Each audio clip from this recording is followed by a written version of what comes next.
नमस्कार, जय जोहार। क्या आप भी गवर्नमेंट एग्जाम्स की तैयारी करना चाहते हैं? क्या आप भी मेमोरी टेक्निक्स और ट्रिक्स के जरिए बहुत ही कम समय में स्मार्ट स्टडी करना चाहते हैं? क्या आप चाहते हैं कि सीजी व्यापम टॉपर आपको पढ़ाए? तो डाउनलोड करिए योगेंद्र साहू क्लासेस ऐप। यहाँ 10 से अधिक गवर्नमेंट एग्जाम्स क्रैक करने वाले और सीजी व्यापम टॉप करने वाले योगेंद्र सर सीजीपीएससी और सीजी व्यापम के अंतर्गत होने वाले सभी एग्जाम्स की तैयारी कराएं। तो डाउनलोड करिए Yogendra Sahu classes app to be the best, learn from the best.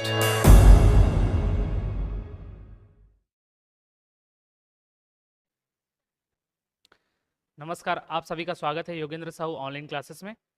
एक बहुत अच्छी वैकेंसी अभी आई हुई है जो कि पुलिस विभाग की तरफ से लाया गया है। तो जो भी स्टूडेंट डिफेंस में जाने के लिए, आर्मी में जाने के लिए और पुलिस लाइन में जाने के लिए तैयारी करते रहते हैं, उनके लिए बहुत ही अच्छा मौका होने वाला है। एक बहुत ही इंपॉर्टेंट इसमें जानकारी मैं दे देना चाहता हूँ कि सामान्य तौर पर जो एग्ज़ाम है व्यापम लिया करता है, बट इसका जो एग्ज़ाम है वो सीजी पुलिस ही कंडक्ट कराने वाली है।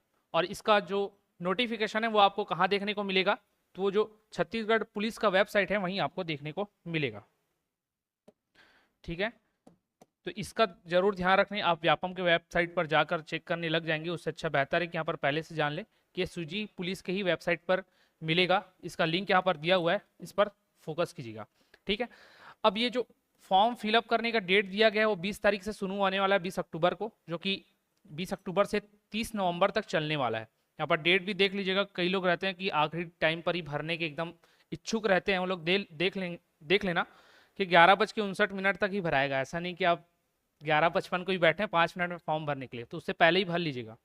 अब सामान्य तौर पर अभी जो व्यापम के एग्जाम लिए जा रहे हैं उसमें क्या है कि कोई भी चार्जेस नहीं लिए जा रहे एग्जाम के लिए, एग्जाम फी नहीं ली जा रही। बट इसमें यहाँ पर बता दिया गया है जो जनरल कैटेगरी और ओबीसी कैटेगरी के स्टूडेंट हैं उनके लिए 200 रुपये, और जो एसटी और एससी से बिलोंग करते हैं उनके लिए 125 रुपये फॉर्म फीस रखी गई है। ठीक है, तो आप लोग फॉर्म भरेंगे तो ये आपको पेमेंट करना होगा।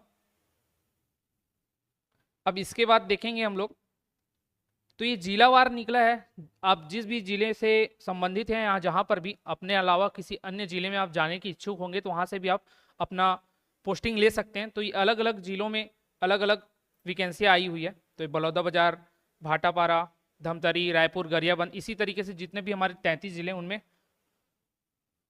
वैकेंसी आई हुई। तो आप देख लीजिएगा कहाँ सबसे ज़्यादा है, किसको आप प्रेफरेंस देना चाहते हैं उसके अनुसार भर लीजिएगा।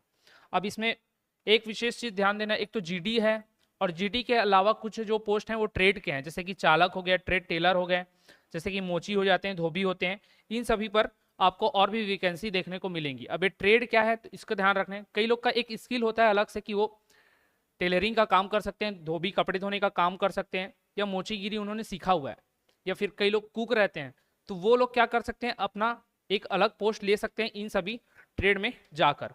ठीक है, तो इसका भी ध्यान रखिएगा। तो जो भी जिस ट्रेड को प्रीफर करना चाहें वहाँ पर भी आप फॉर्म फिलअप करके अपना वैकेंसी ले सकते हैं एग्ज़ाम दिलाकर।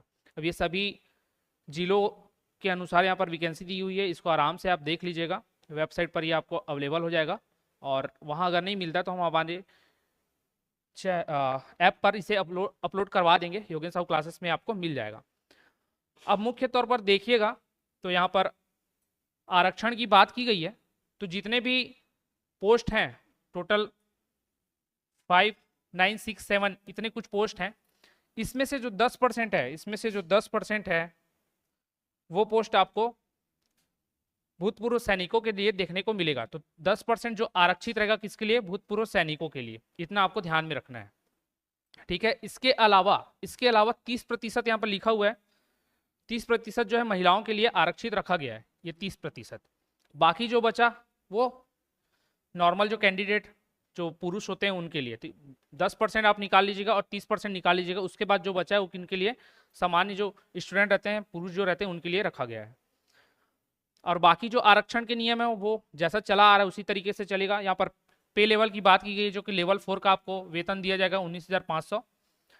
अब यहाँ पर आयु सीमा क्या होनी चाहिए ये देखने वाली बात है। तो ये 1 जनवरी 2023 को 18 वर्ष कंप्लीट कर लिए हो और 28 वर्ष से अधिक ना हो। तो 18 वर्ष आपको 1 जनवरी 2023 को होना चाहिए। ऐसा नहीं कि आप 2 जनवरी को आपका बर्थडे है तो उस दिन आप 18 वर्ष कंप्लीट कर रहे हैं, तो उस कंडीशन में आप फॉर्म फिलअप नहीं कर पाएंगे। आपको 1 जनवरी बोला गया, मतलब 1 जनवरी को ही 18 वर्ष कंप्लीट हो जाना चाहिए, साथ ही 28 वर्ष। अब इसमें अधिकतम सीमा 28 वर्ष रखी गई है। अधिकतर एग्जामों में आपको 35 वर्ष देखने को मिलता है, बट यहाँ पर ध्यान देने योग्य बात है कि यहाँ पर 28 वर्ष ही रखी गई है। अब इस 28 वर्ष में भी आपको 5 वर्ष का छूट दिया जाता है। किन को दिया जाता है? तो जो ST, SC और OBC, जो कि नॉन क्रीमी ना, OBC में भी 2 होते हैं, क्रीमी नॉन क्रीमी। तो जो नॉन क्रीमी हैं उनके लिए 5 वर्ष की छूट प्रदान की गई है। साथ ही जो छत्तीसगढ़ में स्थानीय निवासी है महिलाओं के लिए यहाँ पर 10 वर्ष रखा गया है। 10 वर्ष के लिए जो स्थानीय महिलाएं हैं उनके लिए 10 वर्ष रखा गया है। अब इससे ये आप अंदाजा लगा सकते हैं कि बाहर के जो हैं वो भी इस फॉर्म को फिलअप कर सकते हैं, ठीक है, क्योंकि यहाँ पर स्पेशली स्थानीय लिख दिया गया है। अगर बाहर के लोग फॉर्म फिलअप नहीं कर पाते तो यहाँ ये चीज मेंशन करने की आवश्यकता नहीं थी, केवल वो 10 वर्ष लिखते, ठीक। तो इसका ध्यान रखना है। अब जब आप डिटेल में नोटिफिकेशन पढ़ेंगे तो आपको यहाँ पर 2 जगह और छूट की बात की जाएगी उम्र में, जो कि 5 वर्ष यहाँ पर है, विधवा, परित्यक्ता, तलाकशुदा। तो ये जो 10 वर्ष वाला था, इससे पहले जो 10 वर्ष महिलाओं को छूट दिया जा रही है, ये उसी में कवर हो जाता है। ये अलग से 10 वर्ष के बाद और अलग से एडिशनल नहीं मिलेगा, ठीक है, इतना आपको ध्यान में रखना है। साथ ही यहाँ पर जो और अधिकतम आयु सीमा दी गई है 5 वर्ष तक शिथिल की जाएगी। किनके लिए? तो जो मूल निवासी के ST, SC, OBC हैं और उन्होंने क्या अंतरजातीय विवाह किया, जो इंटरकास्ट मैरिज होते हैं, उन्होंने उस तरीके की उन्होंने शादी की कर रखा है, लेकिन वो अगर स्थानीय निवासी तो उनको 10 वर्ष का तो मिलेगा, तो यहाँ पर वो भी कवर हो जाता है। तो मैक्सिमम किसी भी केस में 10 वर्ष से अधिक आपको वर्ष में छूट, जो आयु में छूट है, वो नहीं मिलने वाली है, ठीक है।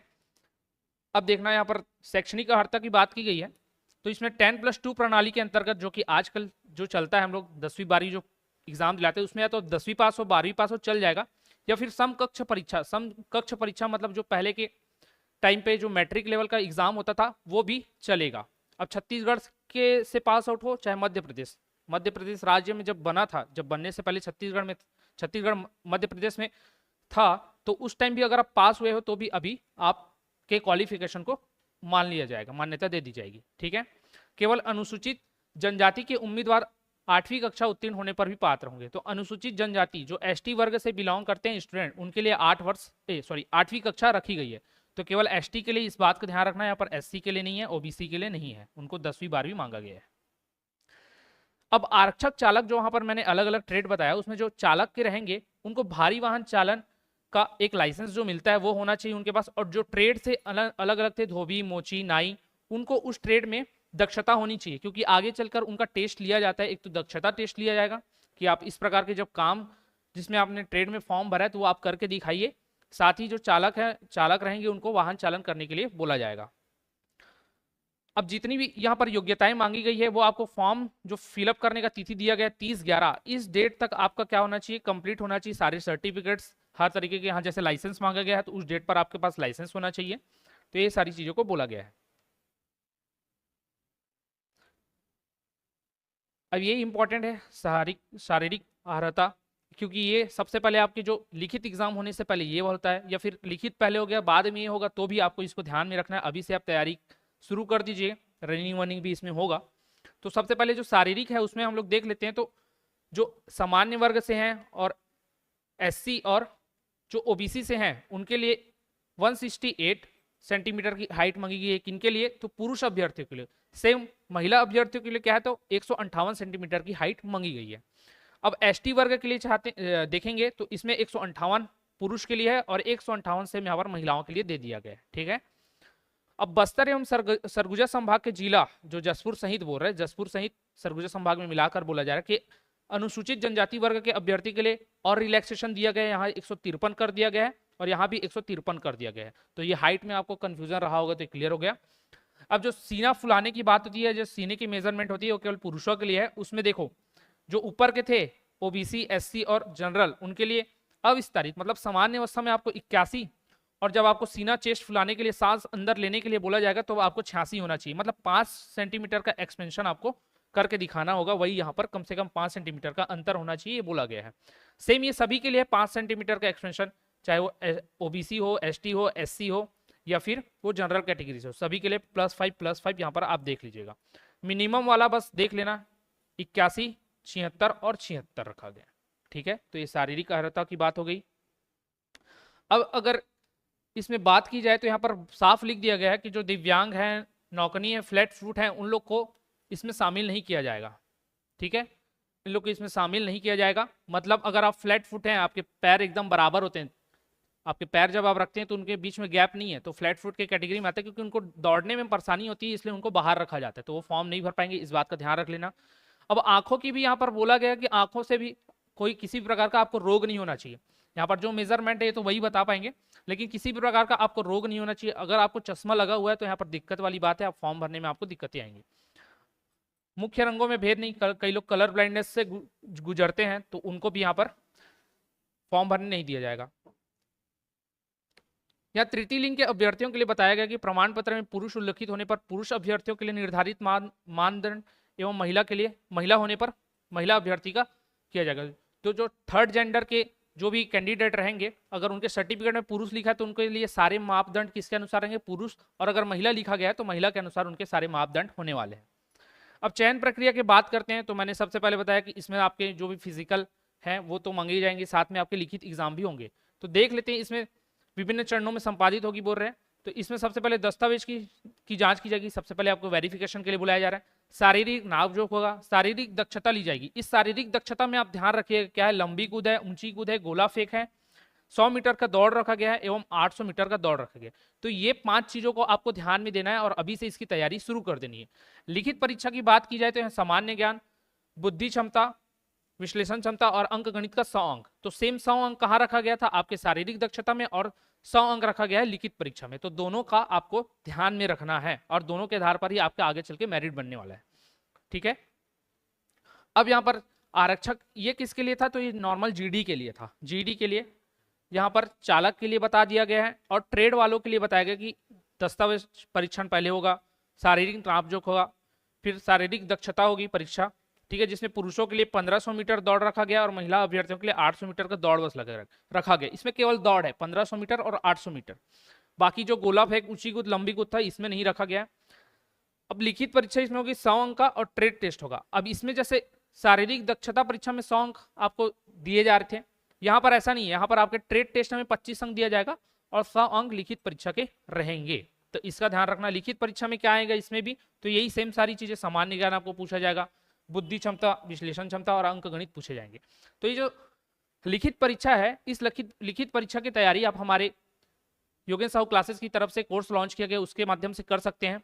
ठीक है, तो वहां से आप इन सभी चीजों की तैयारी आराम से कर सकते हैं। साथ में हम टेस्ट सीरीज भी आपको प्रोवाइड करेंगे, उस टेस्ट सीरीज को भी परचेस करके आप अपने तैयारी को और भी मजबूत बना सकते हैं। तो इस बातों का ध्यान रखना।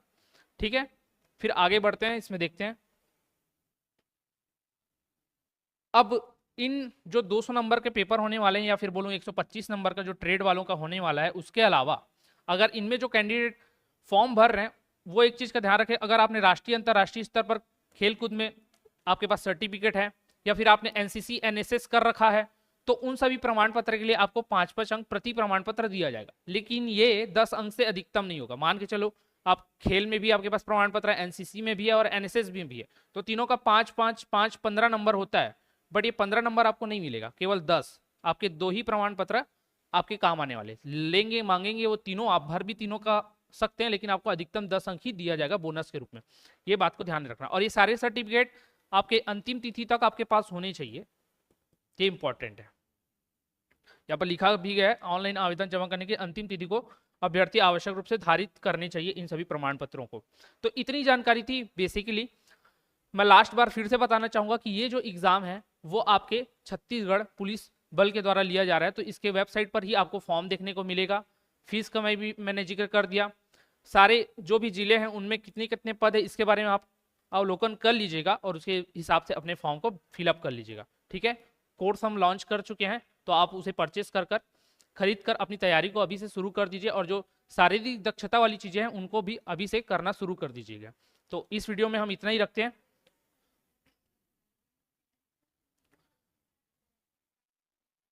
ठीक है, इससे पहले एक और वीडियो हम लोगों ने लेके आया था प्रयोगशाला परिचायक के लिए, तो उसमें 10+2 के बारे में जिक्र किया गया था। ठीक है, 10+2, और इसमें साफ साफ लिख दिया था बगल में कि हायर सेकेंडरी करके, हाई स्कूल करके लिखा गया था। हाई स्कूल का तात्पर्य है कि आप 10वीं कक्षा पास किए होने चाहिए, तभी आपको इसके लिए एलिजिबल घोषित किया जाएगा। ठीक है, तो इतना ध्यान में रखना। कई लोगों को अगर डाउट होगा कि सर 10+2 लिख के यहाँ पर 12th तो नहीं मांग रहा है, तो ये समझिएगा 10th आप पास हैं तो आप उसके लिए एलिजिबल रहेंगे फॉर्म भरने के लिए।